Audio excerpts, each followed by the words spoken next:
सेवक कोण पुण्य यांचा होईन सेवक जिहे द्वंद्वादिक दुराविले ऐसी वर्मे मज दावी नारायणा अंतरीच्या खुना प्रकटोनी बहु अवघड असे संत भेटी बहु अवघड असे संत भेटी तरी जग जेठी करुणा केली ऐसी वर्मे मज दावी नारायणा अंतरीच्या खुना प्रकटोनी तुका म्हणे मग नये वृत्तीवरी तुका म्हणे मग नये वृत्तीवरी सुखाचे शेजारी पहुडईन ऐसी वर्मे मज दावी नारायणा अंतरीच्या खुना प्रकटोनी श्री संतांची या माता चरणावरी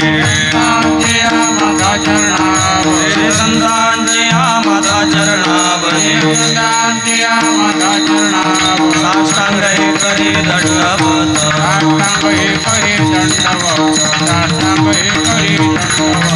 विश्रांती पावलो सांभाळा मुत्तरे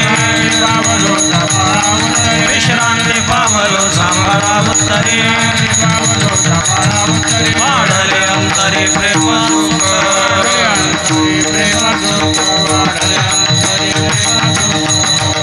योऽन्त प्रविश्य मम वाचमिमां प्रसुप्तां सञ्जीवयत्यखिल शक्तिधर स्वधाम्ना अन्यांश्च हस्तचरणश्रवणत्वगादीन् प्राणान् नमो भगवते पुरुषाय तुभ्यं सेवे लागी सेवक झालो तुमच्या लागलो निज चरणा अहो स्वामी तुकया देवा यावरी न करावा अव्हेरू कोण पुण्य यांचा होईन सेवक कोण पुण्य यांचा होईन सेवक जिही द्वंद्वादिक दुराविले ऐसी वर्मे मज दावी नारायणा अंतरीच्या खुना प्रकटोनी प्रस्तुत प्राप्त प्रसंगी कीर्तन रूपी सेवेकरता निवडलेला अभंग वैराग्य रागरसिक जगद्गुरु तुकोबबाराय यांचा 4 चरणाचा असून या अभंगातून जगद्गुरु तुकोबबाराय भगवान परमात्म्याकडे प्रश्न उपस्थित करतायत। विठ्ठल विठ्ठल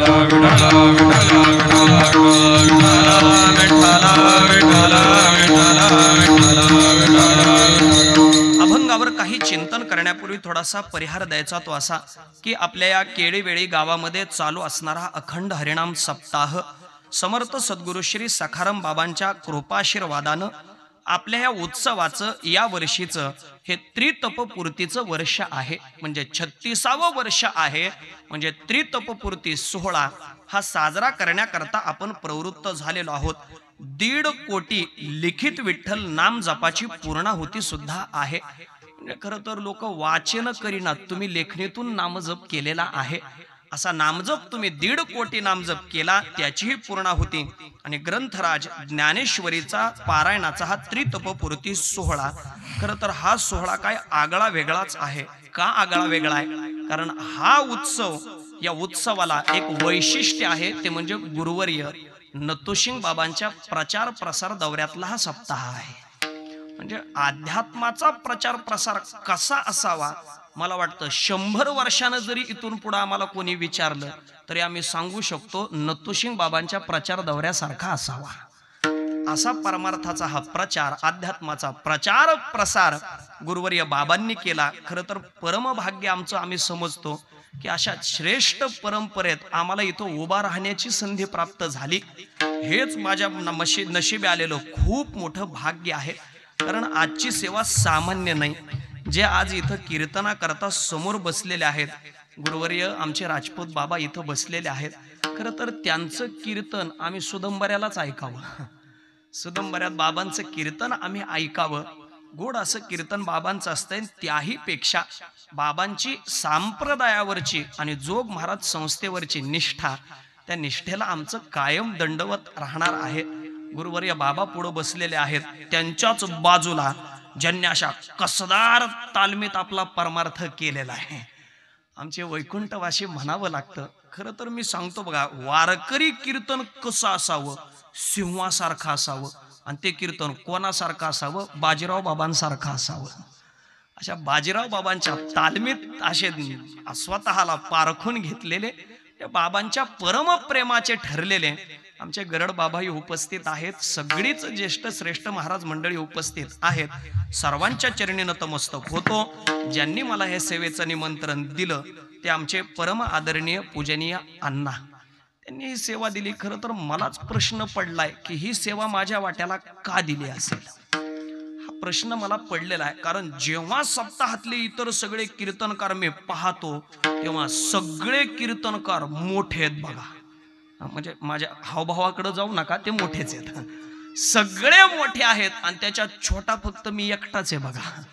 अगदी सामान्य असून सुद्धा त्यांनी ही सेवा माझ्याकडे दिली. मला वाटतं त्यांचा एकच हेतू असला पाहिजे, हा बारामतीचा आहे, नेमकी मती किती चालते ती पाहिली पाहिजे, एवढाच हेतू असेल. म्हणून माझ्या सारख्याच्या वाट्याला ही सेवा आलेली आहे. गोड अशी मृदंगाची साथ ज्यांची आहे असे आमचे परम आदरणीय चंदू महाराज आहेत, ज्यांचा पूर्ण गाथा मुखोद्गत आहे असे आमचे परम आदरणीय ज्येष्ठ गुरुबंधू लांडे महाराज उपस्थित आहेत. आणि त्याचबरोबर ज्यांच्याकडं पाहून आम्ही हा परमार्थाची वाटचाल आम्ही करत राहिलो, गुरुवर्य बाबांकडं आल्यामुळं ह्या सगळ्यांचा जो घनिष्ठ परिचय झाला, त्याच्यातच आमच्यावर नितांत प्रेम करणारे आमचे हरिभक्तीपरायण दिनेश महाराज उपस्थित आहेत. हे सगळे आमची गुरुबंधू महाराज मंडळी, सर्वांच्या चरणी नतमस्तक होतो, कारण दौराच नतुसिंग बाबांचा आहे. मग मला वाटतं इथं कोणीच सामान्य नाही, हे सगळे कीर्तनकार आहेत बघा. फक्त एका वेळी सगळ्याला कीर्तन करता येण्याची आपल्याकडे काय पद्धत नाही बघा. नाही ते जुगलबंदी बिगलबंदी ते नंतर आलंय आजकाल, तसलं काय आपल्याकडं नाही. तशी पद्धत नाही, म्हणून मी एकटा बोलणारे, नाहीतर हे सगळेच बोलणारे आहेत बघा. गोड असं वातावरण आहे. सुरुवातीला धन्यवाद देणार आहे तो सर्व ग्रामस्थांना. का देणार आहे? कारण एवढा सुंदर सप्ताहाचं तुम्ही नियोजन, हे आखीव रेखीव सगळं नियोजन केलं. खरं तर हे पाहिल्याबरोबरच कीर्तनकार प्रसन्न होतो आणि मग झालेला प्रवासाचा क्षीण अहो हे पाहिल्याबरोबर विसरून जातो. म्हणून गोड असं वातावरण आहे. सर्वांच्या चरणी नतमस्तक होतो आणि अभंगाच्या चिंतनाकडे प्रवृत्त होतो. विठ्ठल अभंग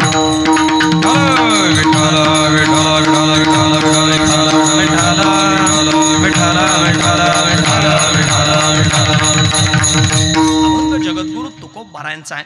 या अभंगातून जगद्गुरु तुकोबाराय भगवान परमात्म्याकडे प्रश्न उपस्थित करतायत. कारण या अभंगाची सुरुवातच आहे कोण पुण्य यांचा. खर तर बऱ्याच वेळेला कराडकरांच्या मालिकेत तर कोण पेक्षा कोणा पुण्य असा सुद्धा पाठ दिलेला आहे. आता त्या पाठ भेदात जास्त मी थांबत बसणार नाही. माझा मुद्दा काय, देवा असं कोणतं पुण्य आहे की ज्या पुण्याईच्या जोरावर आम्हाला संतांचं सेवकत्व मिळेल. हाच प्रश्न जगद्गुरु तुकोबाराय या अभंगातून देवाकडे करतायत. या चिंतनाला, या अभंगाच्या प्रस्तावनेला प्रवृत्त होत असताना एक वाक्य मला सांगायचं आहे, ते आहे स्वामी विवेकानंदांचं. स्वामी विवेकानंद बोलतात, ज्या माणसाला प्रश्न पडतो त्यानं समजून चालावं आपलं जीवन योग्य मार्गाने चाललेलं आहे. आणि ज्या माणसाला प्रश्नच पडत नाही त्या माणसानं समजून चालावं आपलं जीवन चुकीच्या मार्गाने चाललेलं आहे. कारण प्रश्न केव्हा पडतो, जेव्हा आपण एखाद्या कार्यात प्रवृत्त होतो तेव्हाच आपल्याला प्रश्न पडतो. म्हणजे तत्परतेचं लक्षण कोणतं असेल तर ते प्रश्न पडणं आहे. कोणत्या तरी कार्यात प्रवृत्त झाल्याशिवाय आपल्याला प्रश्न पडत नाही. उदाहरणानच सांगायचं ठरलं तर आपल्या या केळीवेळी गावातून अकोल्याला जाणं हा जर एखाद्याच्या मनात निर्माण झालेला विधी असेल तर त्याच्या मनात पहिला प्रश्न पडतो, घरातून स्टॉप पर्यंत जाण्याकरता कोणाची टू व्हीलर मिळेल का, हा पहिला प्रश्न असतो. बर स्टॉप वर गेल्यानंतर मला एसटी भेटेल का, दुसरा प्रश्न. एसटी भेटली तर खिडकीच्या बाजूचं सीट भेटेल का, तिसरा प्रश्न. बर खिडकीच्या बाजूचं मिळालं तर बाजूला बसायला येणारा माझ्यासारखा सडपातळ असला तर बरं जाडजूड येता कामा नये, चौथा प्रश्न. बर ती एसटी न बंद पडता मला अकोला शहरात पोचवेल का, कारण ती महाराष्ट्र शासनाची आहे ना, न बंद पडता ती मला तिथे पोहोचवेल का, पुढचा प्रश्न. म्हणजे मला सांगायचं काय, जो कार्यात प्रवृत्त झाला त्यालाच प्रश्न पडतो, जो कार्यातच प्रवृत्त नाही त्याला प्रश्नच पडत नाही. जुने कीर्तनकार सांगायचे, ऐन तारुण्यातला एक मुलगा निवांत झाडाखाली बसलेला होता. गावातल्या एका बाबांनी पाहिलं, अरे ऐन तारुण्यात तू आहेस, अरे काय निवांत बसलास, काहीतरी केलं पाहिजे. हा म्हणतो, बाबा काय करावं. बाबा म्हटले, अरे शाळा वगैरे शिकली पाहिजे, जात नाहीस का शाळेत, शाळेत गेलं पाहिजे. हा म्हणायला लागला, बाबा शाळेत जा आग्रह करता, काय होईल शाळेत गेल्यानं. असं म्हटल्यावर बाबांनी सांगितलं, अरे बाबा तू शाळा चांगली शिकलास तर तुला नोकरी मिळेल रे. हा म्हटला, चला बाबा शाळाही शिकलो, नोकरी मिळाली, मग काय होईल. ते म्हटले, अरे तुला जर नोकरी मिळाली तर छोकरी मिळेल बघा, नाहीतर अवघड आहे बाबा. हा म्हटला, बाबा चला नोकरीही मिळाली, छोकरीही मिळाली, लग्नही झालं, त्यानं काय होईल.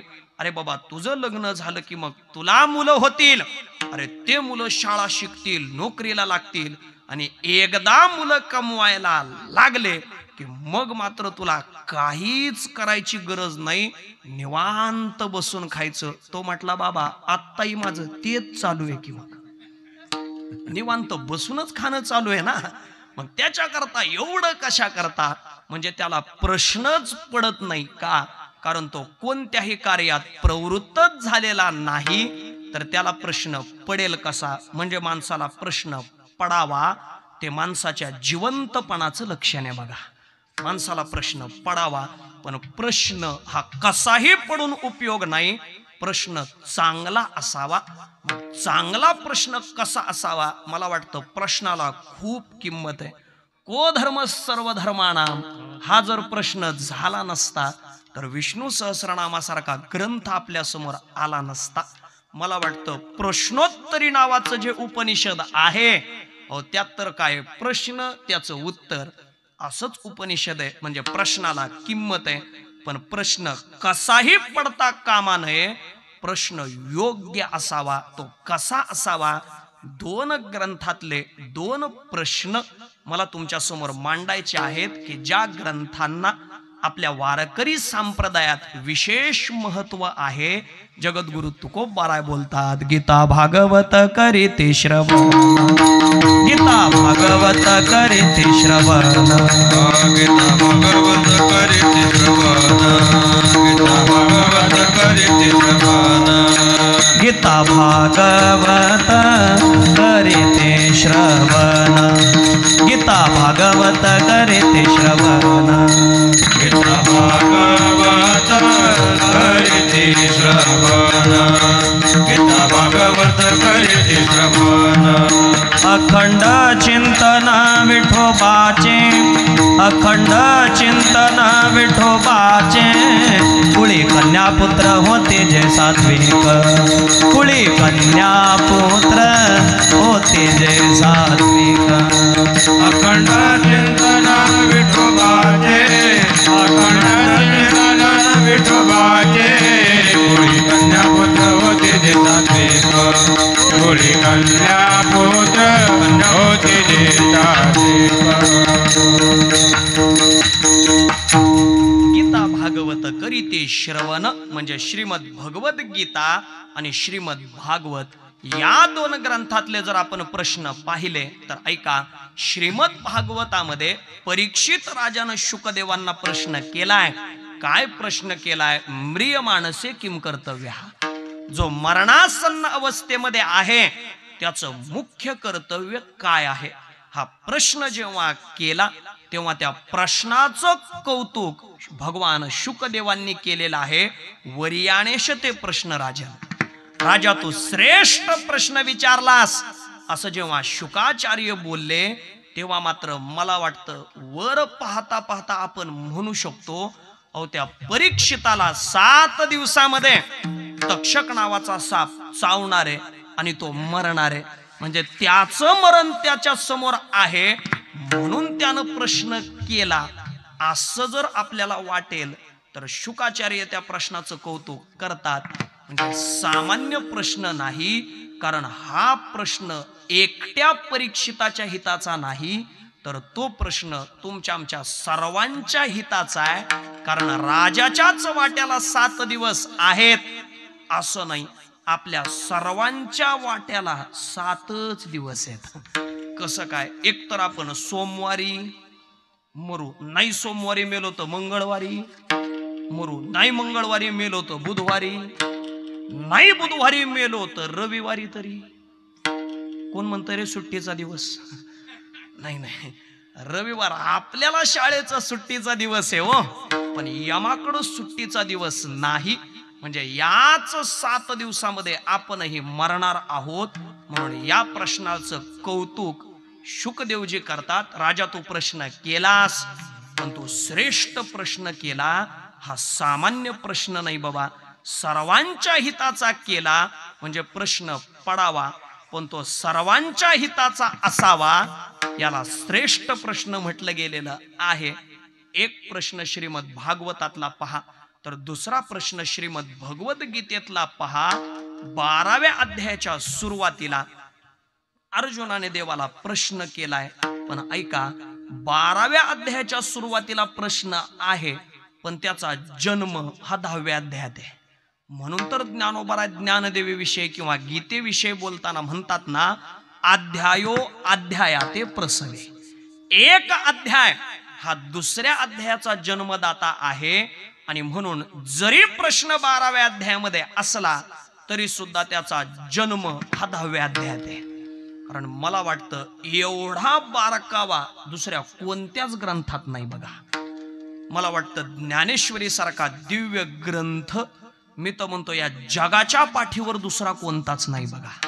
तुम्ही म्हणाल कसं काय? मी तुम्हाला बारकाईनं 2 मुद्दे सांगू शकतो. ऐका, ज्ञानोबारायांचं काय प्रागल्भ आहे. भगवद्गीतेवर ज्ञानोबाराय चिंतन करायला लागले, पण सहज एके दिवशी लांडे महाराज मला प्रश्न पडला, का ज्ञानोबाराय गीतेवर बोलायला लागले? ज्ञानोबारायांनी तर वेदावर बोलायला पाहिजे होतं. वेद काय माहिती नाही ज्ञानोबारायांना? वेदावर बोलायला पाहिजे होतं, पण ज्ञानोबाराय वेदावर नाही बोलले. ज्ञानोबाराय बोलतात ते गीतेवर, का बोलले? हा प्रश्न मला पडला आणि मला त्याचं उत्तर बी सापडलं. ज्ञानेश्वरीतच उत्तर सापडलं. 2 ओव्या मला अशा मिळाल्या. त्या ओव्या अशा आहेत. ज्ञानोबाराय म्हणतायत, निवृत्तीनाथ दादांच्या आवडीचा ग्रंथ कोणता असेल तर तो श्रीमद भगवद्गीता आहे. आणि म्हणून मी त्या ग्रंथावर भाष्य करण्याकरता प्रवृत्त झालो. ज्ञानोबाराय म्हणतायत, एरवी तरी साचो कारे तुम्ही गीतार्थाचे स्वैरे, म्हणून गीता जीवसरे धरिली मी. मी आपणहून नाही, तुम्ही गीतार्थाचे स्वैरे आहात आणि म्हणून त्याच्यावर मी बोलायला लागलो. एक मुद्दा. आणि दुसरा मुद्दा, एरवी ज्ञानोबाराय म्हणतायत पदाची कोरण संडी. पदाची कोरण संडी म्हणणारे ज्ञानोबाराय, पण संत स्तवनाचा विषय आला, संत वर्णनाचा विषय आला की मग मात्र ज्ञानोबाराय एवढं बोलायचे की निवृत्तीनाथ दादांना म्हणावं लागायचं, ज्ञानोबाराय थांबा जरा, आता पुढच्या विषयाकडे या, असं म्हणावं लागायचं. असे बरेच प्रसंग आहेत बघा. आणि मग एके दिवशी ज्ञानोबाराय म्हणायला लागले, दादा बऱ्याच वेळेला मला तुम्हाला थांबवावं लागतंय आणि पुढच्या मूळ विषयावर या असं म्हणावं लागतंय. त्या अर्थी मला असं वाटतं की या गीतेवर भाष्य करण्याकरता मी योग्य नाही. ज्ञानोबारायांनी बोलायचंय. ज्ञानोबारायांनी म्हणावं, या गीतेवर भाष्य करण्याकरता मी समर्थ नाही. हे ऐकल्यानंतर निवृत्तीनाथ दादांनी स्मित हास्य करावं आणि निवृत्तीनाथ दादांनी म्हणावं, ज्ञानोबाराया असं बोलू नका. का बोलू नका? कारण या गीतेवर भाष्य करावं हे केवळ तुमची इच्छा नाही, भगवान परमात्म्यानं तुम्हाला ती आज्ञाच केलेली आहे की जे कुरुक्षेत्रावर मला विस्तारानं सांगता आलेलं नाही ते तुम्ही विस्तारानं सांगा. तू ते श्री मुरारी म्हणितले प्रकट करी, जे अभिप्राय गव्हरी झाकिले आम्ही. जे आम्हाला विस्तारानं सांगता आलं नाही ते सांगण्याकरता ज्ञानोबारायांचा अवतार आहे. प्रगट गुह्य विश्व ब्रह्मांते केले प्रगट गुह्य बोले, प्रगट गुह्य बोले. विश्व ब्रह्मांते केले प्रगट गुह्य बोले.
मुद्दाच हा आहे. म्हणजे मला सांगायचं काय, ज्ञानदेवी सारखा ग्रंथ या जगाच्या पाठीवर नाही. ऐका, माझा मुद्दा इथून वाढला. 12व्या अध्यायामध्ये प्रश्न आहे, पण त्याचा जन्म हा 10व्या अध्यायामध्ये आहे. काय 10वा अध्याय हो? भगवान परमात्म्यानं अर्जुनाला आपल्या विभूती सांगितल्या. त्या विभूती सांगितल्यानंतर त्या किती सांगितल्या हो? मला वाटतं जर श्लोकातल्या विभूती आपण पाहत बसलो तर मला वाटतं मग ते अश्वत्थ सर्व वृक्षाणाम, म्हणजे श्लोकातून जर विभूती शोधायच्या ठरल्या तर अगोदर आपल्याला त्या श्लोकाचा विग्रह जमला पाहिजे, नंतर त्याचा अन्वय जमला पाहिजे, आणि मग आपल्याला त्याचा अर्थ लावता आला पाहिजे. पण ज्ञानोबारायांना माहिती होतं कलियुगातला कीर्तनकार एवढे कष्ट घेणार नाही. मग ज्ञानोबारायांनी आपल्याकरता सोपं करून टाकलं. ज्ञानोबाराय म्हणतायत किती विभूती सांगितल्या? ज्ञानोबाराय सांगतात ऐसी आहे 7 5 प्रधाना विभूती सांगितल्या अर्जुना. 7 5 म्हणजे 7 आणि 5 याची बेरीज नाही करायची. 7 आकडा मांडायचा, पुढे 5 मांडायचा. किती संख्या होते? 7 वर 5 75. तेवढ्या विभूती सांगितल्या. आणि मग अर्जुनाला वाटायला लागलं ज्या विभूती देवानं मला सांगितल्या त्या विभूती मला डोळ्यानं दिसाव्या. आणि अर्जुनानं देवाला प्रार्थना करण्याचा अवकाश. या अर्जुनाच्या प्रेमानं मोहित झालेला परमात्मा खर तर श्रीमद भगवद्गीतेवर माझ्या ऐकिवात 118 टीका आहेत म्हणे.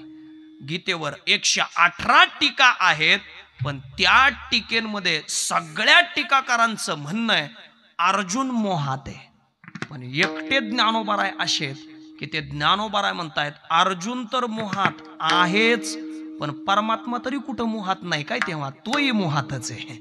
ज्ञानोबाराय म्हणतायत ऐसा भुलला देव मोहे. देव सुद्धा मोहात आहे, तो अर्जुनाच्या मोहामध्ये आहे.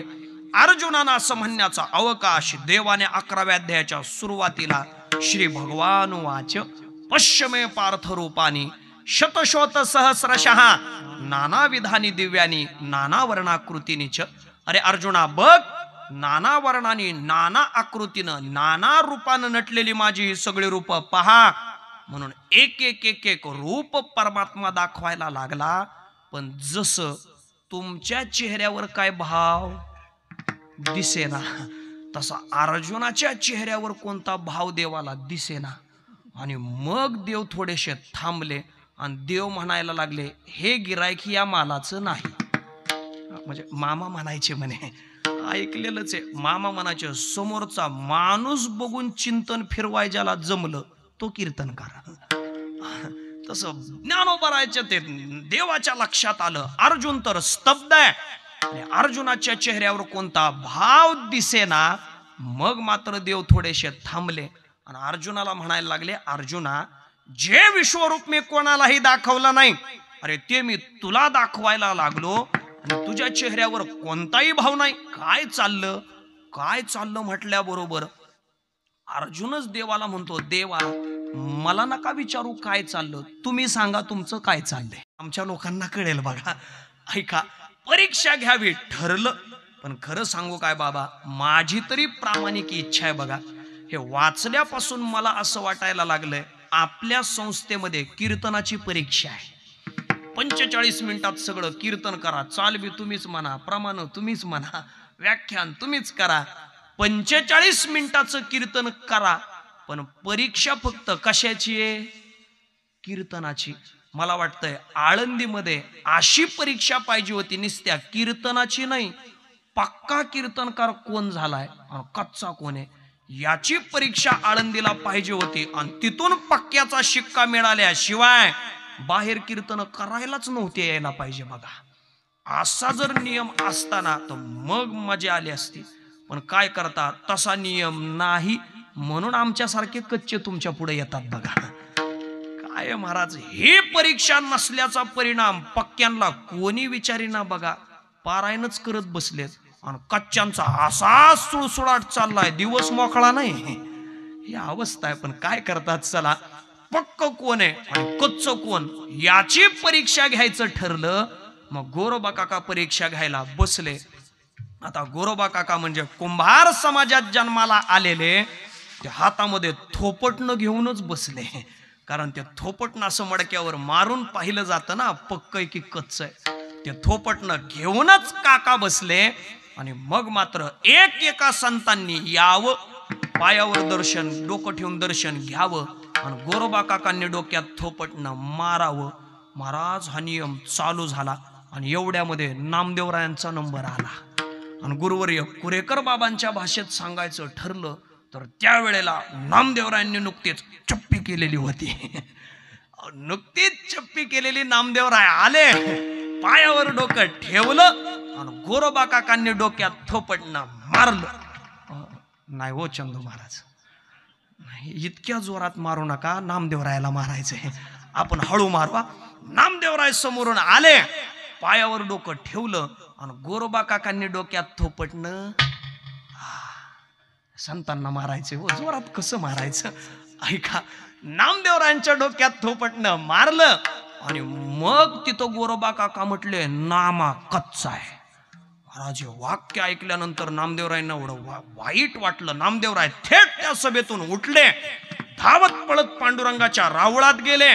देवाच्या समोर गेलेले नामदेवराय, देवा अरे संतांचं संमेलन भरलं म्हटलास म्हणून मला त्या संमेलनाला पाठवलंस. अरे पण मारणारे कुठं संत असतात काय? आम्ही संत कोणाला म्हणतो?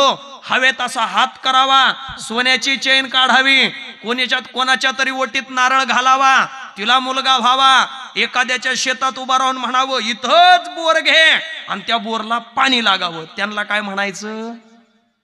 संत वय. असे संत जातात तुरुंगात आणि आपण बसतो बुंबलत. बघा अवघड काय करावं. अशा कुठं मारणारे संत असतात काय देवा? अरे बाबा मला मारलं पण मारल्याचं दुःख नाही देवा. अरे पण मला कच्च ठरवतात. अरे ज्या देवात, अरे जो तो भगवान परमात्मा योग्यांच्या जप्यतप्यांच्या ध्यानातही येत नाही, योगियाच्या ध्याने ध्याताना तुडसी, अरे तो तू परमात्मा माझ्या हातून नैवेद्य खातोस.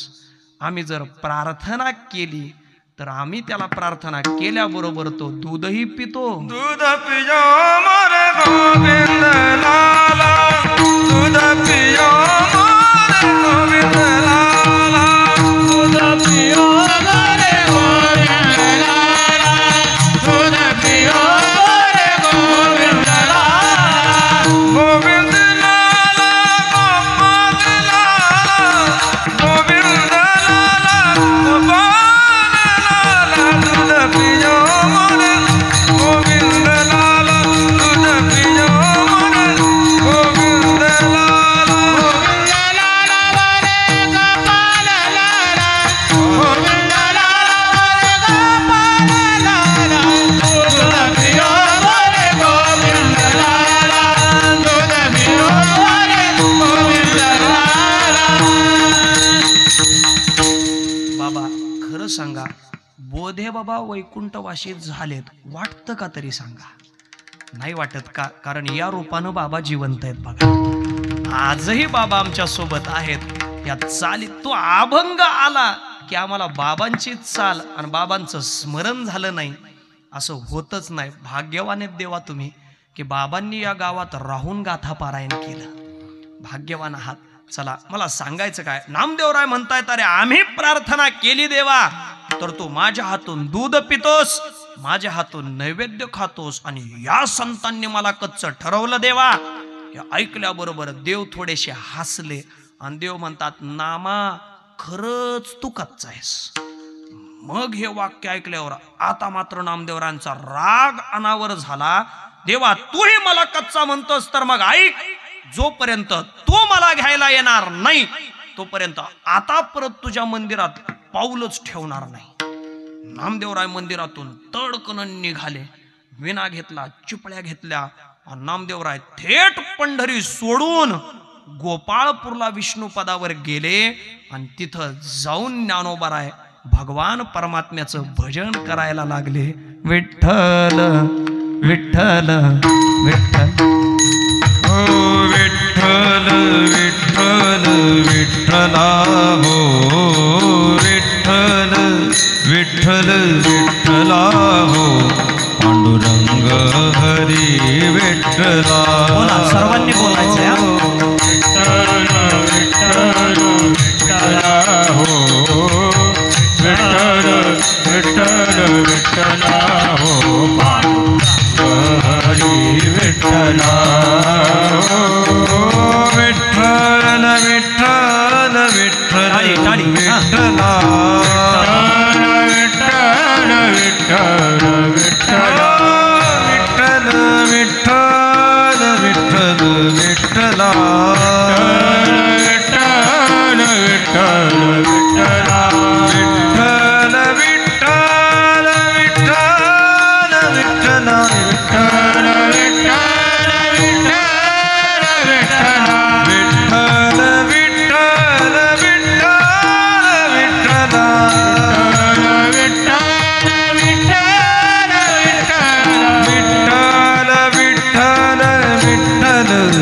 विठ्ठला विठ्ठल विठ्ठल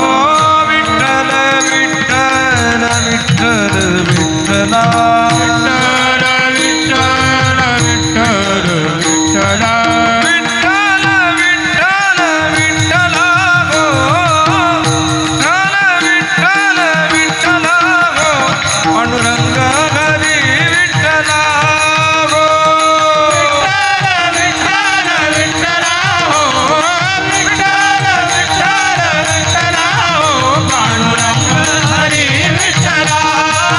पांडुरंग हरी विठ्ठला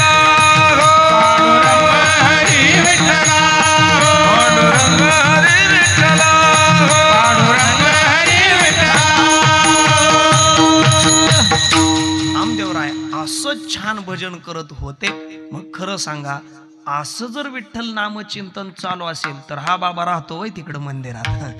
हा राहूच शकत नाही. कारण नामदेवरायांच्या गाथ्यात प्रमाण आहे, नामानं जाता राऊळासी देव येतसे घरासी. ज्या सुखा कारणे देव वेडावला ज्या सुखा कारणे देव वेडावला वैकुंठ सोडूनी संत सदने लागला वैकुंठ सोडूनी संत सदने लागला ज्या सुखा कारणे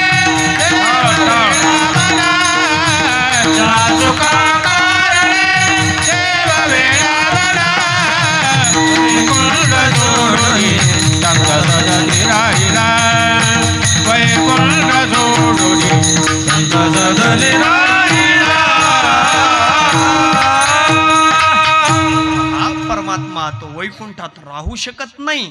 त्याला हा आनंद पाहिजे.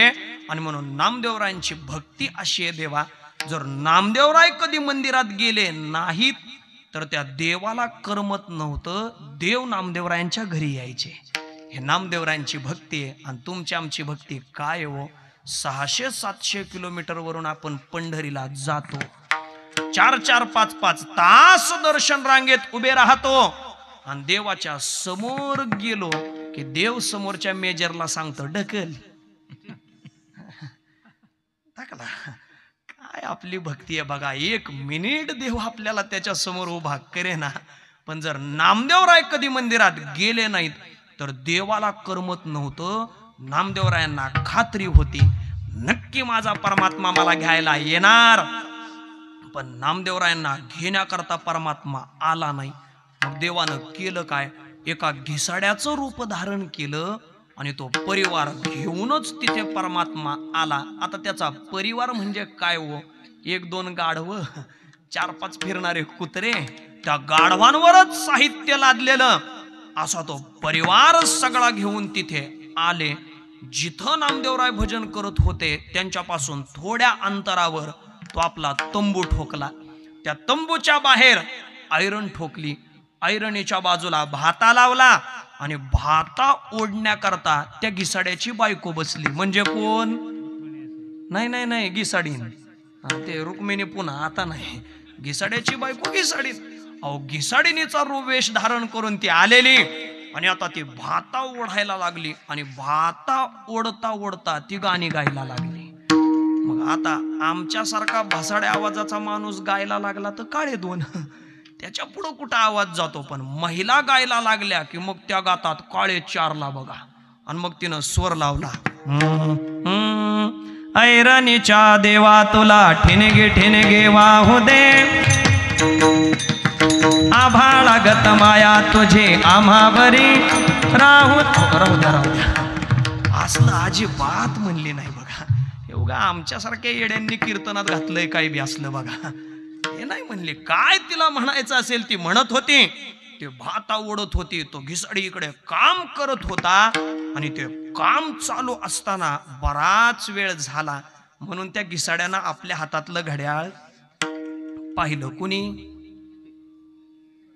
घिसाड्यानं. माझा साधा प्रश्न तुम्हाला हा आहे, अहो घिसाडी गरीब होता हो देवा, आणि गरीबाच्या हातात घड्याळ असतंय काय? गरीबाच्या हातात घड्याळ?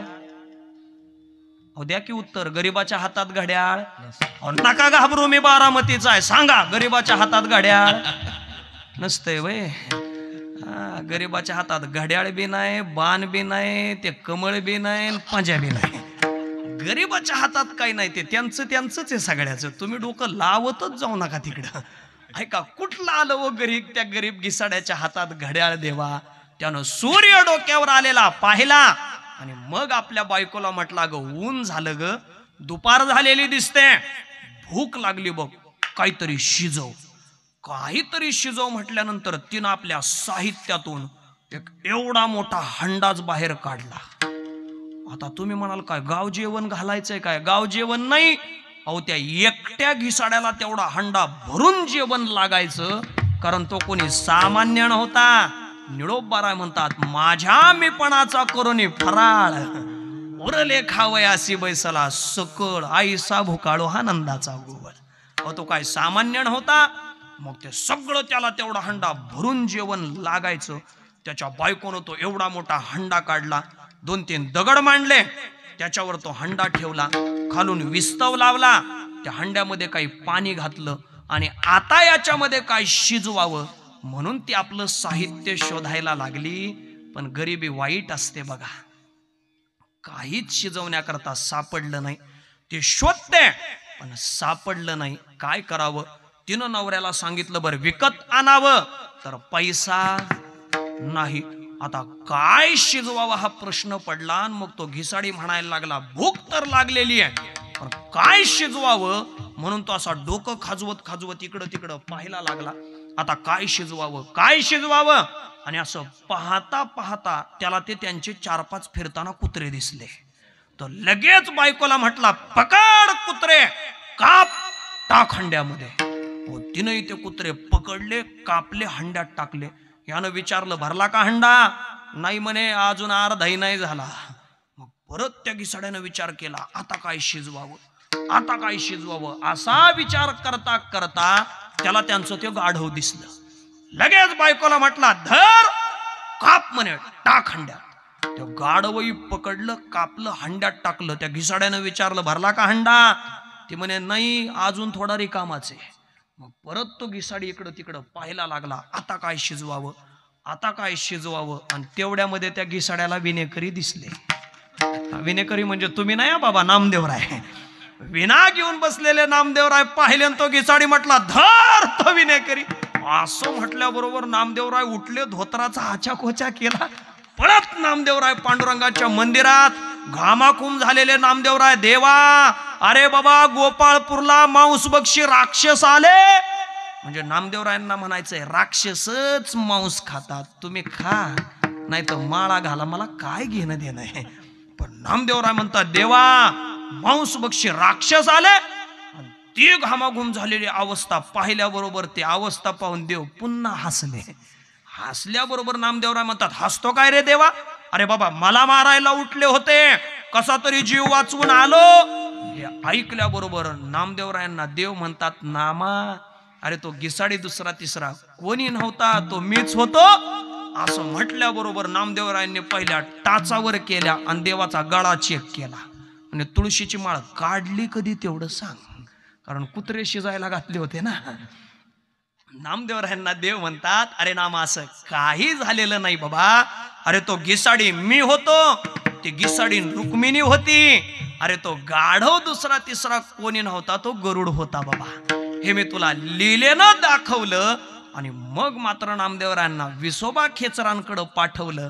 तर तिकडून आल्यानंतर कुत्र्याच्या रूपामध्ये परमात्मा येतो आणि नामदेवरायांच्या समोरची रोटी घेऊन धावतो. तर नामदेवराय त्यांच्या मागे तुपाची वाटी घेऊन धावतात. देवा, कोरडं खाऊ नका, तूप लावून खा. म्हणजे मला सांगायचं काय, जोपर्यंत नामदेवरायांसारखा कुत्र्यातही देव दिसत नाही, नाथ महाराजांसारखा गाढवातही देव दिसत नाही, गजानन महाराजांसारखा घोड्यातही देव दिसत नाही, तोपर्यंत अंतःकरणातलं द्वंद्व गेलंय असं म्हणता येत नाही. म्हणून ज्यांच्या अंतःकरणातलं द्वंद्व गेलंय अशा संतांचं सेवकत्व आम्हाला मिळावं. पण देवा, ते कोणत्या पुण्याईनं मिळेल ते आम्हाला सांगा. पण देवा, 10:15 झाल्या, लय पसारा घालू नका, थोडक्यात सांगा अभंगाच्या दुसऱ्या चरणात.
असं कोणतं पुण्य आहे की ज्या पुण्याईच्या जोरावर आम्हाला संतांचं सेवकत्व मिळेल ते सांगा. पण कसं सांगा, त्याच्यातले वर्म सांगा. कारण कोणत्याही क्रियेतलं, कोणत्याही कामातलं वर्म कळालं पाहिजे. वर्माच्या बाबतीतच बोलायचं ठरलं तर अनेक दृष्टांत आपल्याला दिले जातात. एखादं वर्म हाती आलं तर मग ते काम कितीही कठीण असू द्या आणि कितीही मोठं असू द्या, कमी कष्टात आणि कमी वेळात ते काम पूर्णत्वाला जातं. ते वर्म कळालं पाहिजे. महाभारतातली कथा आहे. त्या जरासंधासोबत जेव्हा युद्ध करायचं होतं, अहो तो जरासंध सामान्य नाही. भगवान परमात्म्यावर तो 17 वेळेला चालून आलाय आणि थोडे थोडके नाही, 21 अक्षयोनी सैन्य जमा करायचं आणि मग युद्धाला तयार व्हायचं. असं एकदा नाही, 17 वेळेला तो आला. मला वाटतं जरासंधाकडून सुद्धा शिकण्यासारखं आहे की साध्य प्राप्त होत नाही तोपर्यंत प्रयत्न सोडला नाही पाहिजे. थोडं का 21 अक्षयोनी सैन्य जमा करायचं आणि मग युद्धाला जायचं. असं एकदा नाही, 17 वेळा असा हा जरासंध. पण काय झालं म्हणे, जेव्हा काल यवनही तिकडून आला म्हणून भगवान परमात्मा रानातून पळून गेले, म्हणून त्याला रणछोडदास हे नाव प्राप्त झालं. मल्लयुद्ध करायचं होतं. प्रश्न केला, कोण माझ्याशी मल्लयुद्ध करेल? कृष्ण परमात्म्याशी करा म्हटल्याबरोबर जरासंध म्हणतो, हा तर पळून गेलाय म्हणे माझ्या युद्धात, याच्याशी नाही करणार. मग भीमाला जरा खुमखुमी होती. भीमदादानं सांगितलं, मी करतो म्हणे युद्ध त्याच्याशी. भीमाची ही अभिमान त्या ताकदीचा देवाला घालवायचाच होता ना. अहो थोडं थोडं का नाही, त्या जरासंधाच्या एका पायावर पाय भीमदादा द्यायचा, दुसरा पाय हातामध्ये पकडून मधोमध त्या जरासंधाला फाडायचा. एकदा नाही कित्येक वेळा. काहीच होत नव्हतं, तो पुन्हा जोडायचा. का असं व्हायचं म्हणे, त्याचं कारण आहे त्या जरासंधाचा बाप तपश्चर्या करायला वनात गेला आणि एका साधूनं पुत्र प्राप्ती व्हावी असं म्हटल्यावर एका महात्म्यानं एक फळ दिलं. सांगितलं, हे फळ राणीला खाऊ घाल, तुला मुलगा होईल. हा घरी आला. घरी आल्यानंतर यानं विचार केला, म्हणे बायको एक नाही ना, 2 बायका आहेत. एकीलाच फळ द्यावं तिला मुलगा होईल तर दुसरीवर अन्याय होतो. म्हणून त्यानं केलं काय, तेच फळ मधोमध कापलं आणि दोघीला अर्धा अर्ध दिलं. परिणाम दोघीलाही मुलं झाले, पण दोघीला अर्धा अर्धच झालं बघा. हिलाही अर्धा मुलगा आणि तिलाही अर्धा मुलगा. यांना वाटलं आता हे मेलेलं आहे, काय उपयोग झाला, म्हणून यांनी ते बाळाला फेकून दिलं. पण त्याच रस्त्यानं जिकडं याला फेकला त्याच रस्त्यानं ते जरा नावाची राक्षसीन चाललेली होती. त्या जरा नावाच्या राक्षसीनं ते पाहिलं आणि ते दोन्ही तुकडे जवळ घेऊन तिनं ते जोडले. म्हणून जरेनं त्याला सांधला, म्हणून जरासंध असा तो जोडला. भीमदादा त्याच्याशी युद्ध करतो पण हा मरेना. मग मात्र मस्ती जिरली. मग देवाला म्हणतो, देवा अहो काहीतरी वर्म सांगा ना. सांगा म्हटल्यावर देवानं सांगितलं, आता उद्या युद्ध करताना तू माझ्याकडं पहा. भीमदादानं दुसऱ्या दिवशी रागानं त्याच्या एका पायावर पाय दिला, दुसरा पाय हातात पकडून मधोमध याला फाडला. फाडल्याबरोबर भीमदादानं देवाकडं पाहिलं आणि देवानं हातामध्ये एक जमिनीवरची काडी उचलली, ती मधोमध फाडली आणि देवानं या हातातली काडी या बाजूला, या हातातली काडी या बाजूला फेकली. भीमदादाच्या लक्षात आलं आणि जरासंध मेला बघा. म्हणजे मला सांगायचं काय, वर्म त्याच्यातलं कळालं पाहिजे. मला वाटतं तुम्ही म्हणाल हे पुराणातलं आम्हाला काय सांगता, कोणी पाहिलं म्हणे जरासंधाचं युद्ध. मग तुमच्या माहिती करता तुमच्या परिचयाचं उदाहरण देतो. एका गावाच्या काठावरून एक नदी वाहत होती. 2 मैत्रिणी कपडे धुण्याकरता त्या नदीवर जायच्या. एक मैत्रीण दुसऱ्या मैत्रिणीला म्हणायला लागली, का ग तू कपडे धुवायला याच नदीवर येते, मी पण याच नदीवर येते, बरं तू कपडे भिजायला घालताना कोणती पावडर वापरते. आता हिनं नाव घ्यायचं सांगितलं, म्हणे का इरियल वापरते. हे पण म्हटले, अगं मग मी पण इरियल वापरते. ही म्हटली, तू साबण कोणता वापरते. ती म्हटली, आम्ही रिन वापरतो. ती म्हटली, अगं मग मी पण रिनच वापरते. दुसरी मैत्रीण म्हणायला लागली, साबण निर्माण हे कशा करता विचारते. तिनं सांगितलं, ऐक म्हणे, ज्या पाण्यावर आपण कपडे धुवायला येतो ते दोघींचं पाणी एक, जो निरमा आपण वापरतो तो निरमा सुद्धा एक, जो साबण आपण वापरतो तो साबण सुद्धा एक. मग म्हणे माझे कपडे चांगले निघत नाही आणि तुझे निघतात, काय भानगडे. हे म्हटले, भानगड बिनगड काही नाही, कपडे धुण्यातली वर्म म्हणजे पद्धत तुला कळाली नाही. काय पद्धत आहे म्हणे, कपडे धुताना तू कपडे धुतेस असं म्हणून कपडे धुते म्हणे. मी तसं करत नाही, मी कपडे धुताना या कपड्यामध्ये माझा नवरा आहे असं समजते आणि धुते म्हणे, चांगले निघतात. तुम्ही काय हा प्रयोग करू नका, तुम्ही कपडे फाडाल, सगळा राग तिथंच निघेल ना. ऐका, मला सांगायचं काय, कोणत्याही कामातलं वर्म कळालं पाहिजे. तसं तुकोबाराय म्हणताय, ते सेवकत्व कशानं मिळेल त्याचं वर्म सांगा. कारण संत महात्मा वर पाहिल्या लक्षात येत नाही. ज्ञानोबाराय म्हणताय, तोही नेत्री पाहे, श्रवणी ऐकत्व आहे, परी तेथीचा सर्वथा नोहे नवल देखे. आपल्याला कळत नाही हो, त्याच्याकरता अंतरीच्या खुणा प्रकट होणे, संतांच्या अंतरातला बोध पाहावा लागतो, तेव्हा ते आपल्याला कळतात. म्हणून देवा असं कोणतं पुण्य आहे. पण का हो तुकोबाराय, तुम्हाला सेवकत्वाची इच्छा आहे ती संतांच्या, आणि तुम्ही प्रश्न करताय तो देवाकडं. मग असा देवाकडे तुम्ही प्रश्न करण्याऐवजी तुम्ही तर संतांनाच प्रश्न करायला पाहिजे होता ना. तुकोबाराय म्हणतायत, अहो संतांना प्रश्न केला असता पण संतांची भेट होणं सोपं नाही. तेच महाराज अभंगाच्या 3ऱ्या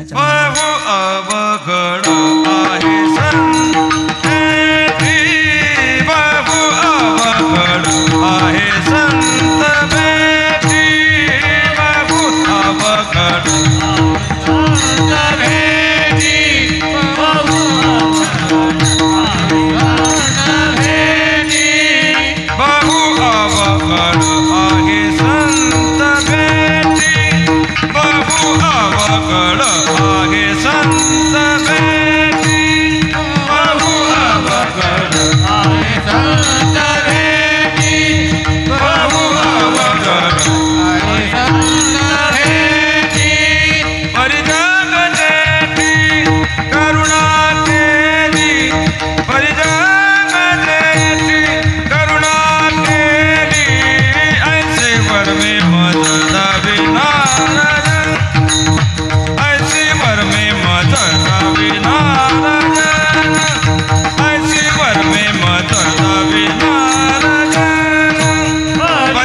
संतांची भेट होणं हेच अवघड आहे आणि त्या संतांचं सेवकत्व मिळवायचं अहो ते त्याही पेक्षा अवघड आहे.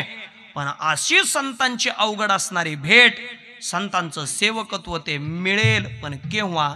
तरी जग जेठी करुणा केली, जर देवानं कृपा केली तर ते शक्य आहे. म्हणून तर नारद महर्षी सुद्धा नारद भक्ती सूत्रामध्ये बोलतात, महत् संगस्तु दुर्लभः. मोठ्याचा संग दुर्लभ आहे, बहु अवघड असे. बहु अवघड आहे पण प्राप्त होतं कशानं? नारद महर्षी बोलतायत लभ्यते तत्कृप एव. तेव्हा तू जर कृपा केलीस तर ते शक्य आहे, अन्यथा नाही. म्हणजे देवानं कृपा केल्याशिवाय संत भेटत नाहीत.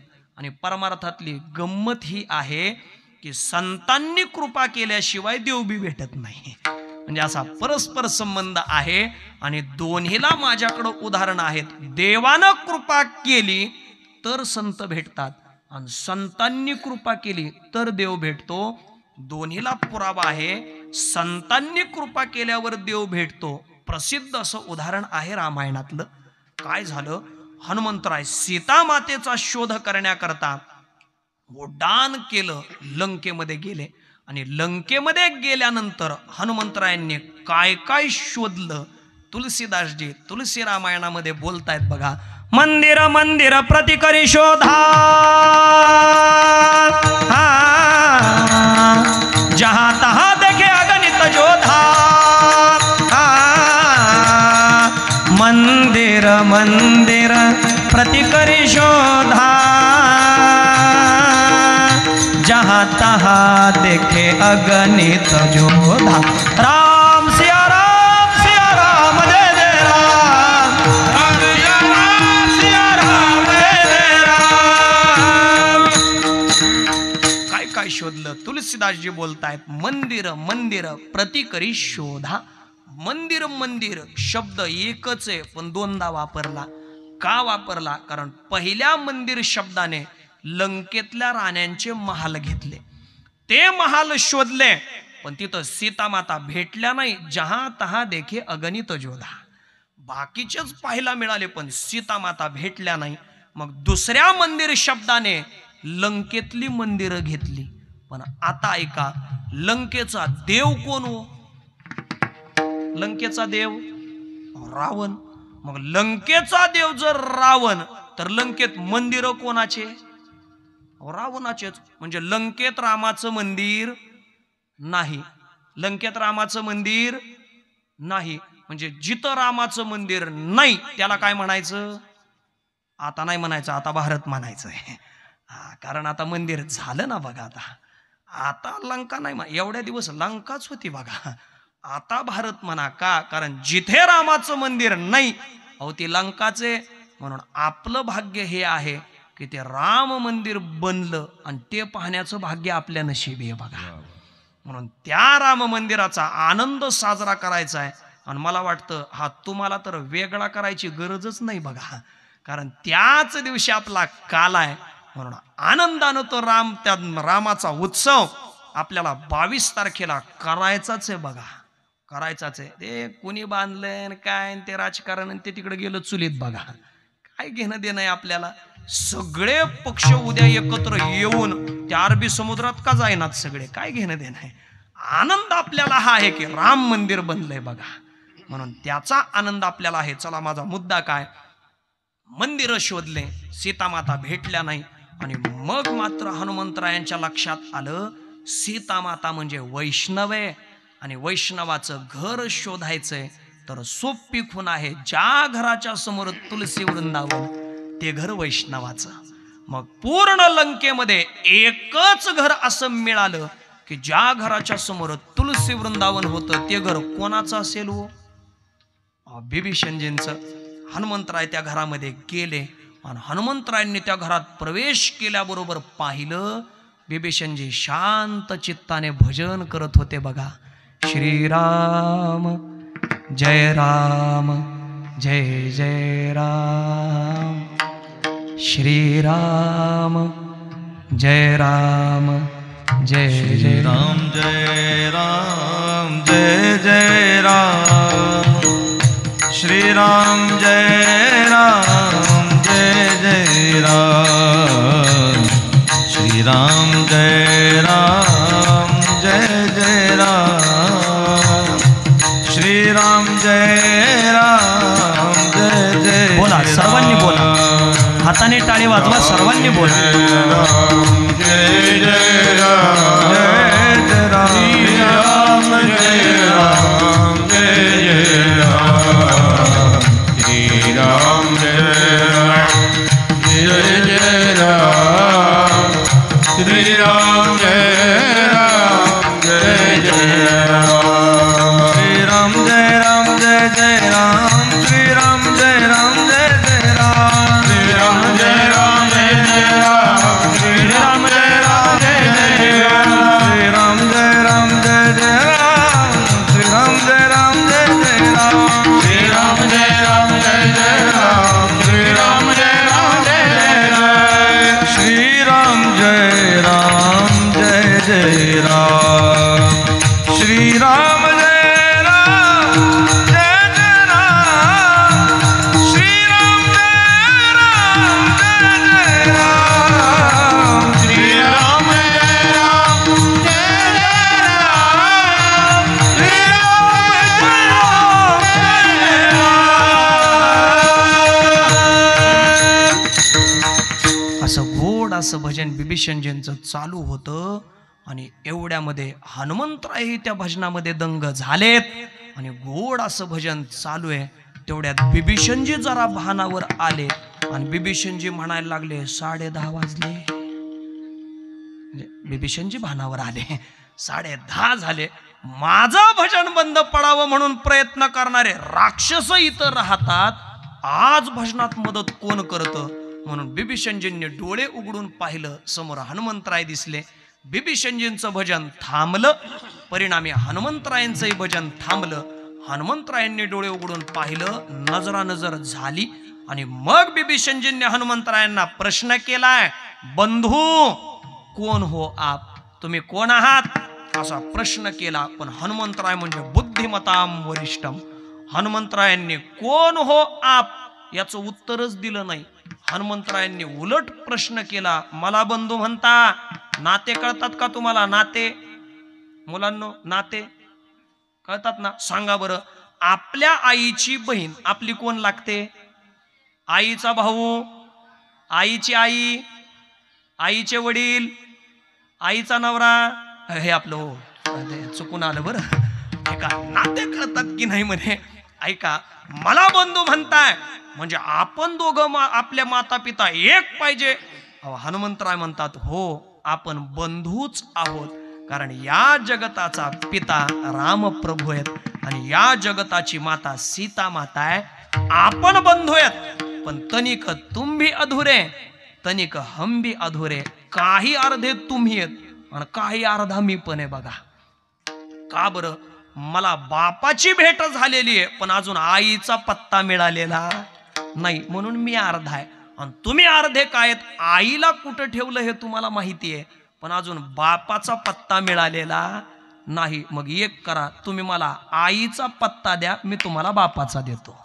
याला म्हणतात संतांची कृपा झाली की मग देव भेटतो. आणि याला उलट उदाहरण आहे, देवाची कृपा झाल्याशिवाय संत भेटत नाहीत. जगद्गुरु तुकोबाराय सदेह वैकुंठाला गेले, मग निळोबाराय अनुष्ठानाला बसले. पण अगोदर देव येतो तर निळोबाराय म्हणतात, येथे तुझं लागी बोलाविले कोणी, प्रार्थील्या वाचोनी आलासी का, तेव्हा तुला नाही बोलवत आम्ही, तू कयाचा धावा करीत असे.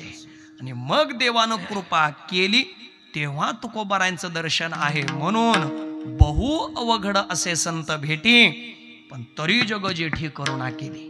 देवानं कृपा केली तर ते शक्य आहे. आणि असं संतांचं सेवकत्व जर आम्हाला मिळालं तर मग मात्र आमची अवस्था कशी होईल? अभंगाच्या शेवटच्या चरणात तुगा मने मग नाही रोतीवरी, तुगा मने मग नाही रोतीवरी, तुगा मने मग नाही रोतीवरी, तुगा मने मग नाही रोतीवरी.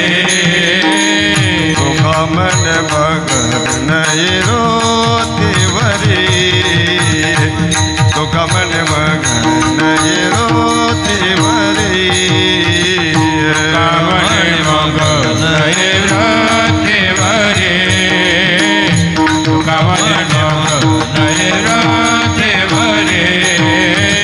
सुखाचे शेजारे पहुडये सुखाचे शेजारे पहुडये शिवन ममज नावे नारायण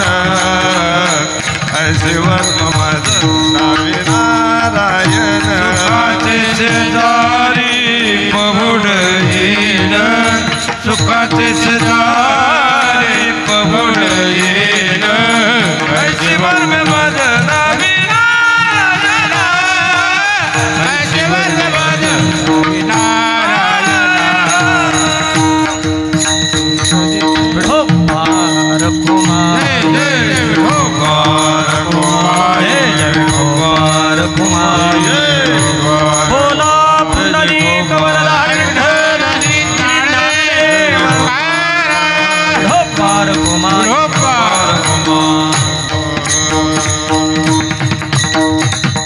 तुका म्हणे मग नये वृत्तीवरी तुका म्हणे मग नये वृत्तीवरी सुखाचे शेजारी पहुडयीन ऐसी वर्मे मज दावी नारायणा अंतरीच्या खुना प्रकटोनी. या अभंगाच्या शेवटच्या चरणात जगद्गुरु तुकोबाराय बोलतात, संतांचं सेवकत्व जर आम्हाला मिळालं तर मग मात्र सुखाचे शेजारी पहुडईन. आम्ही सुखाच्या शय्येवर निवांत पहुडवू, पण केव्हा? संतांचं सेवकत्व मिळाल्यावर. पण संतांचं सेवकत्व मिळालं की मग आमची अवस्था कशी होणार आहे? तुकोबाराय बोलतायत, तुका म्हणे मग नये वृत्तीवरी आमचं मन वृत्तीरहित होईल आणि मग सुखाच्या शय्येवर आम्ही निवांत पहुडवू, पण वृत्तीरहित झाल्यावर. कारण वेदांत शास्त्र बोलतंय जीवाकडं दोन वृत्त्या आहेत. पहिली वृत्ती असते मी जीव आहे, मी कोणीतरी जन्माला येणार आहे, मी मरणार आहे, ही वृत्ती पहिली आहे. मी जीव आहे ही वृत्ती आहे. आणि त्या जीववृत्तीचा बाध करून दुसरी वृत्ती निर्माण होते, ती आहे अहम ब्रह्मास्मी, मी जीव नाही मी ब्रह्म झालो, अशी वृत्ती तयार होते. पण वेदांत शास्त्र बोलतंय दोन्ही वृत्त्या घातक आहेत. कशा? दृष्टांतानं पटवून दिलेलं वेदांत शास्त्रानं काळी घार आणि पांढरी घार. झालं काय म्हणे, एका मुलाचं लग्न झालं, लग्न झाल्यानंतर जी बायको त्याला मिळाली अहो ती तर जहाल मांत्रिक होती. त्याला ते सामर्थ्य तिचं कळालं, हिच्याकडं मंत्र सामर्थ्य होतं. ज्या वेळेला हिच्या मंत्र सामर्थ्यावर नवऱ्याचा विश्वास बसला त्याच दिवशी बायकोनं स्वयंपाक करायचा बंद केला. बायकोनं जेवणच बनवलं नाही. हा कामावरून आला, अगं जेवण बनवलं नाही. तिनं सांगितलं नाही बनवलं म्हणे. मग बनव ना. तिनं सांगितलं नाही, आजपासून तुम्ही बनवा म्हणे, मी बनवणार नाही. हा म्हणायला लागला, असं काय, मी कामावर गेलो होतो, तू जेवण बनव. असं म्हटल्यावर ही म्हटली, आवाज वाढवायचा नाही, गपचूप जेवण बनवा, नाहीतर मंत्र टाकेल आणि गाढव करेल बघा म्हणे. तो घाबरलो, त्याला मंत्र सामर्थ्य तिचं माहिती होतं. गाढव होण्याच्या भीतीनं त्यानं गपचूप स्वयंपाक केला. जेवण झालं. जेवण झाल्यावर लाडा लाडानं तिला म्हणायला गेला, स्वयंपाक मी केला का नाही, जेवण झाले की नाही, आता भांडी तो घास. ती म्हटली ते पण तुम्हीच. हा म्हटला नाही जमणार. जमणार नाही, नाही आवाज वाढवायचा नाही, मंत्र टाकेल आणि काय बनवेल, गाढव बनवेल. गाढवागत काम करीत होतं पण तरी गाढव व्हायला घाबरत होतं बघा. हे मंत्र टाकून गाढव व्हायला घाबरत होता. महाराज अशी अवस्था, कुठल्या कामात मन लागेना, टेन्शन टेन्शन. आणि ते टेन्शन एका मित्रानं ओळखलं. त्यानं त्याला, काय झालं रे? हा म्हटला काय सांगू बाबा, न सांग, सांग म्हणे काय. यानं सांगितलं बायको मांत्रिक आहे, असं असं होतं. हा म्हटला रे एवढ्यासाठी काय नाराज व्हायचंय, माझ्याही पाहण्यामध्ये शेजारच्या गावात एक मुलगी आहे, ती पण जहाल मांत्रिक आहे, आपण तिला उपाय विचारू. गेले महाराज हे दोघही तिच्याकडं. तिनं सांगितल्याबरोबर ते सांगायला लागले असं असं आहे.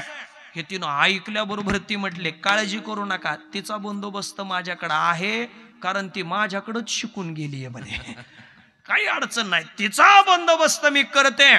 मग काय, आत्ता म्हणे मी तुमच्याकडं मंत्र मारून तांदूळ देईल, घरी गेल्यानंतर याच्यातले अर्धे तांदूळ तिच्या अंगावर टाका, ती काळ्या रंगाची घार बनेल. मी इकडून पांढऱ्या रंगाची घार बनून येईल, दोघीचं भांडण लागेल, मी त्या काळ्या घारीला मारून टाकील, मग राहिलेले अर्धे तांदूळ तुम्ही परत माझ्या म्हणजे त्या पांढऱ्या घारीच्या अंगावर टाकायचे, मी पहिल्यासारखी मुलगी होईल आणि मग आपण दोघं सुखानं संसार करू. जमतंय का सांग? आता याला हिच्यापासून सुटायचं होतं. हा म्हटला मान्य. मान्य म्हटल्याबरोबर हिनं तांदूळ दिले, घरी गेला, अर्धे तांदूळ बायकोच्या अंगावर टाकले, ते काळ्या रंगाची घार झाली, ही इकडून पांढऱ्या रंगाची घार बनून आली, दोघींचं भांडण लागलं, त्या काळ्या घारीला या पांढऱ्या घारीनं मारून टाकलं, राहिलेले अर्धे तांदूळ हा त्या पांढऱ्या घारीच्या अंगावर टाकायला जाणार, एवढ्यात मित्रानं हात धरला, म्हटला बावळ्या, त्या काळीनं तुला अर्धा केला होता, त्या काळीला मारणारी ही पांढरी आहे, हिच्या अंगावर तांदूळ नको टाकू, काठी घालून मार, कारण काळ्या घारीपेक्षा पांढऱ्या घारी जरा जास्त घातक असतात. मी घारीचं म्हणलोय, तुम्ही तिसरीकडे जाऊ नका, मला त्या घातक असतात. म्हणजे मला सांगायचं काय, काळी घार म्हणजे मी जीव आहे, ती अज्ञानाची वृत्ती आहे, म्हणून तिला काळ्या घारीची उपमा दिली.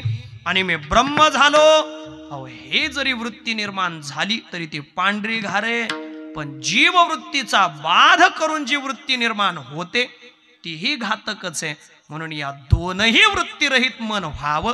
तो का म्हणे मग नये वृत्तीवरी, त्याचा परिणाम काय, सुखाचे शेजारी पौडईन. ज्ञानेश्वर माऊली दानराज माऊली तुकाराम माऊली नाराज ज्ञानेश्वर माऊली नाराज ज्ञानेश्वर माऊली नाराज.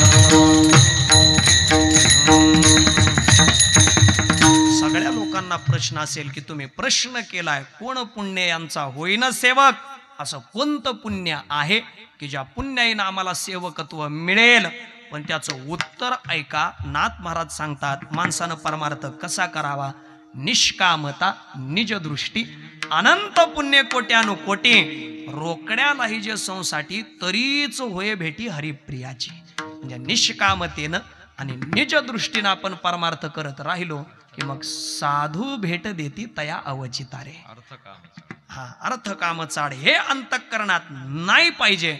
अशा अवस्थेवर गेलो की त्याच पुण्याईनं आपल्याला हरिप्रियाची भेट होते, म्हणजे संतांची भेट होते, आणि त्यांचं सेवकत्व मिळालं की मग मात्र सुखाचे शेजारी पौडेन.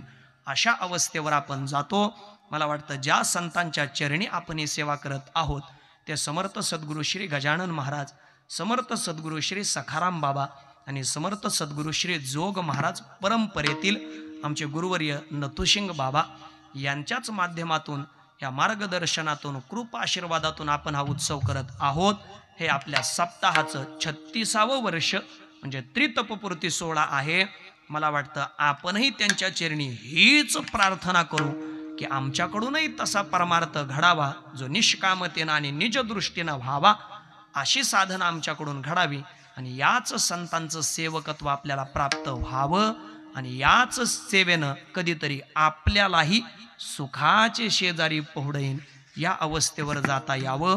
एवढीच प्रार्थना संतांच्या चरणी करू आणि सेवेला पूर्ण विराम देऊ. तुकाराम तुकाराम तुकाराम तुकाराम तुकाराम तुकाराम तुकाराम तुकाराम तुकाराम तुकाराम तुकाराम तुकाराम तुकाराम. झालेली सेवा पंढरीश पांडुरंग परमात्मा भगवान श्री ज्ञानोबाराय तुकोबाराय आदी करून सर्व संतांच्या चरणी समर्पित करतो. ज्यांच्या समोर बसून शिकण्याचा योग आम्हाला आला ते आमचे सद्गुरू जोग महाराज वारकरी शिक्षण संस्था आळंदी देवाची, आमच्या संस्थेतल्या सर्व गुरुवर्यांच्या चरणीही सेवा समर्पित करतो. ज्यांच्या समोर बोलण्याचं हे धाडस मी केलं, बाळक बापाची ताटी रिगे आणि बापा त्याची जेवू लागे, या न्यायानं खरं तर सगळे माझ्यापेक्षा श्रेष्ठ आहेत, पण तरीही मी इथं बोलण्याचं धाडस केलं. या सर्वांच्या चरणी माझ्यापेक्षा वयानं अधिकारानं सर्वच ज्येष्ठ आहेत, सर्वांच्या चरणी नतमस्तक होतो, सर्वांच्या चरणी ही सेवा समर्पित करतो. मला या सेवेचं निमंत्रण मिळालं. आमचे हरिभक्तीपरायण मनू महाराज, हरिभक्तीपरायण अण्णा यांच्या माध्यमातून या गावात ही सेवा करण्याची संधी प्राप्त झाली. खरं पाहायला गेलं तर माझ्या पदरी हे भाग्य प्राप्त होणं याच्यातच माझं खऱ्या अर्थानं खूप मोठं भाग्य आहे की नतोशिंग बाबांनी हा प्रचार दौरा स्थापन करावा आणि त्या योगानं त्या दौऱ्याच्या रूपानं हे परमार्थाचं बीजारोपण प्रत्येक गावागावामध्ये व्हावं. आणि आजही आम्ही दौऱ्यातले कार्यक्रम पाहतो बघा, हे कीर्तन पाहतो, असे तसे कीर्तनकार दौऱ्यात कुठं पाहायला मिळत नाहीत बघा. आणि सगळी जाणकार मंडळी आहेत, हे सगळी श्रेष्ठ मंडळी आहेत. कोणी भागवताचार्य, कोणी गाथामूर्ती आहे, कोणी रामायणाचार्य, सगळे मोठे मोठे आहेत. म्हणून सर्वांच्या चरणी नतमस्तक होतो. आणि ज्यांनी मला या सेवेची संधी दिली ते आमचे आदरणीय अण्णा. खरं सांगतो तुम्हाला, म्हणजे मी बऱ्याच वेळेला आता हे उग घुसडलंय हो कीर्तनात, रामजपही आणला आणि विठ्ठल नामजपही आणला. ते काय आहे महाराज, ते मुद्दाम आणावंच लागतं बघा. का आणावं लागतं असं पुन्हा नाही ना ऐकायला मिळत. अशी संधी कोण सोडेल व जो अशी संधी सोडेल तो अभागीच म्हणावा लागेल. आणि म्हणून अशी संधी प्राप्त होते. मग त्यांच्याच मुखारविंदातून हा नामजपही कीर्तनात आम्ही आणतो. कशा करता, तो एक आगळा वेगळा आनंद आहे बघा. आणि खरं तर माझी तरी इच्छा आहे की माझा शेवटचा श्वास जेव्हा माझ्या देहातला होईल ना, त्या शेवटच्या श्वासाला मला अण्णांचा आवाज ऐकायचा आहे आणि डोळे मिटायचेत बघा. माझी तरी प्रांजळी इच्छा आहे. आणि देवाला माझं एवढंच मागणं आहे, नाही काय बाकीचं माझ्या बाबतीत केलं तरी चालेल, पण हा आवाज कानावर पडूनच माझा शेवट व्हावा. असा गोड आवाज ज्यांचा आहे, गुरुवर्य बाबांची कृपा त्यांच्यावर आहे. आणि म्हणून हे शक्य आहे बघा. नाहीतर गाणारी लोक थोडी नाहीत, ढीग आहे महाराज. प्रचंड सगळी म्हणणारी माणसं आहेत बघा. पण ज्याला कृपेचं गाणं म्हणतात ना, त्या अण्णांकडे. कारण गुरुवर्य बाबांच्या कृपेनं नामजपाच्या सामर्थ्यानं त्यांची वाणी पवित्र झाली. आणि तेच आम्हाला ऐकावं वाटतं आणि ते आम्हाला अशी संधी देतात. हे आमचं भाग्य आहे. म्हणून झालेली सेवा त्यांच्याही चरणी समर्पित करतो. तुम्ही म्हणा लय वेळ घेतला महाराज, खरं सांगू काय अजून बंद करू वाटा नाही. हा आनंद एवढा मोठा असताना का संपावा असं वाटेल हो. पण आता मला वाटतं माझा मोह मी आवरला पाहिजे, कारण लय पुढं गेलोय. म्हणजे अनिल महाराजांच्या पुढं गेलो का बरं मी? नाही ना, नाही, त्यांचं मी लांबतच की हो. म्हणून त्यांच्या पुढं जाणार नाही मी अजूनही, पण थोडं लांबलंच बघा. म्हणून झालेली सगळी सेवा तुम्हा सर्वांच्या चरणी समर्पित करतो. आणि बरोबर तुमचे 19 मिनिट जास्त घेतले म्हणून क्षमा याचना करतो. आणि आता मात्र थांबतो. तुका म्हणे मग नैऋत्येवरे, तुका म्हणे मग नैऋत्येवरे,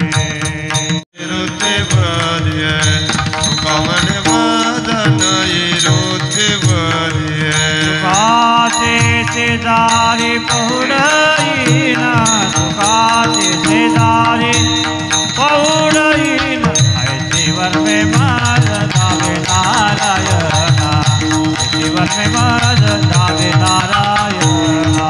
सुखाचे शेजारी पहुडईन, सुखाचे शेजारी पहुडईन, ऐशीवर माझ जावे नारायण, ऐशीवर मज जावे नारायण. अंतरीच्या पुन्हा प्रकटोनी, अंतरीच्या पुन्हा प्रकटोनी, प्रकटोनी प्रकटोनी, अंतरीच्या पुन्हा प्रकटोनी.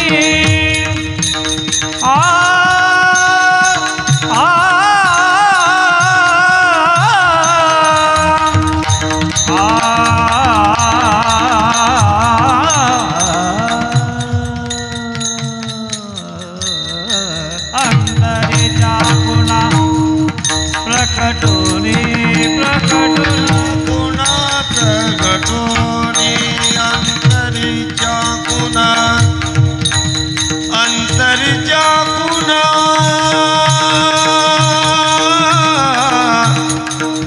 अंतरीच्या पुन्हा प्रगटोनी, प्रगटोनी, अंतरीच्या पुन्हा, अंतरीच्या पुन्हा,